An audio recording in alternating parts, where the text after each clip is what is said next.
no cheese, no love, no oil, nothing. Now I'm getting full and I said, Poppy, I said I could eat your plate and my plate. No, no, no, no, no, no, no. You said you could eat more than me. But I did. I've been eating since 6 o'clock. No, no, no, no, no, no, no. You're going to continue eating. You should, and he kept giving it to me over and over again, bowl after bowl. I said, but I can't eat no more. He said, no, no, no. You're going to eat the entire pot. I said, but if I eat the entire pot, now what? He said, I'll cook something else. I said, well, I said I could eat. So now I'm trying to rationalize the rules. I have not seen that I have broken the rule of the house, which is you are satisfied with what you get. You eat what you get. You're supposed to be content with what you get, and you don't look at anybody's other's plate. Okay, so this has to do with the 10 Commandments, right? You're not covetous. Okay, you're not greedy. All these things that have to do with a bigger picture than just the house. It has to do with what God commands his people to do. So now is my father's is really really mad, and I got this plain bland elbows, no cheese on it, no olives. I mean, nothing that would say, not even Olive Garden style with olive oil and whatnot. Oh my goodness. Oh my goodness. And all I know is that we had pasta ready and the rice that wasn't cooked. And this man said he was going to have me eat all of it because I said I could moon him. And I tried to rationalize with him why he was being unjust. Not understanding that I was the one that was wrong. Oh, I had no clue I was wrong. Now I'm trying to save my tail because he said I either eat that food or I know what was coming. Ladies and gentlemen, let me tell you something. If I'm going to get licks in my house and I'm a grown man, I'd rather take licks from my mother all day long. I'd rather my mother just whoop my tail, with unmercilessly whoop my tail, than let my father spank me for 5 minutes. Do you understand me? Not even 60 seconds. His hands on me at all. Not in that way. And I was in trouble because he said I was going to be eaten and I was going to continue to eat. And I knew that there was no end. I either had to eat the food or suffer the wrath of the belt or whatever was going to be in his hand. Israel is spending 70 years in exile because their kings didn't listen. The kings turned around, killed the prophets that came with messages from the Lord saying, return to me. God was being merciful, saying, come, let us sin together.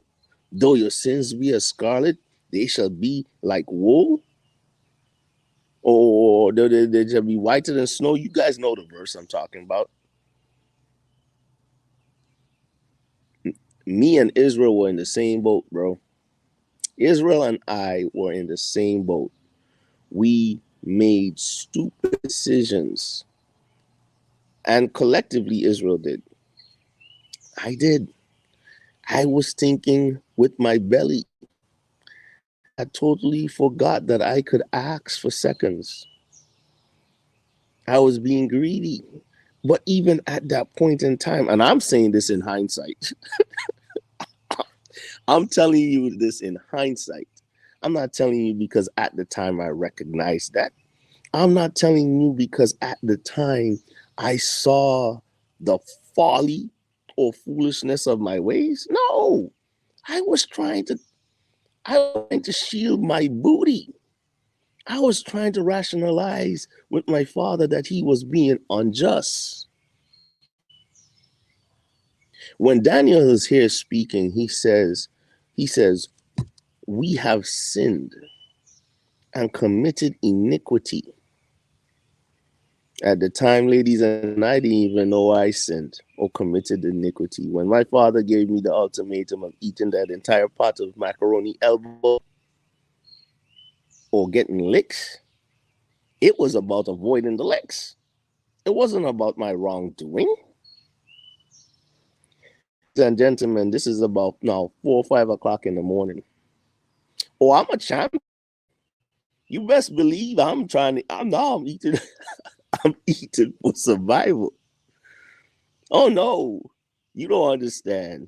You don't understand. Some of y'all have parents. My father is from the island of Puerto Rico. ¿Entiendes? He not playing that one. Ladies and gentlemen, this man of God, it's 4 or 5 o'clock in the morning. And my mother says, honey, and she calls him by his name. You have made him eat. He's been awake. And he's doing what you have told him to do. And my father says he's being greedy. And he wasn't satisfied with what he had. He was being covetous. My father had rules, man. My father had standards. What are you doing? He was a very principled and disciplined individual, right or wrong. And if he told you he was going to do something, understand it was going to happen. He wasn't making a threat. If he said he was going to kill you, understand it. Death was at your door. And my mother continues to intercede with him. Here we talk about intercessory prayer.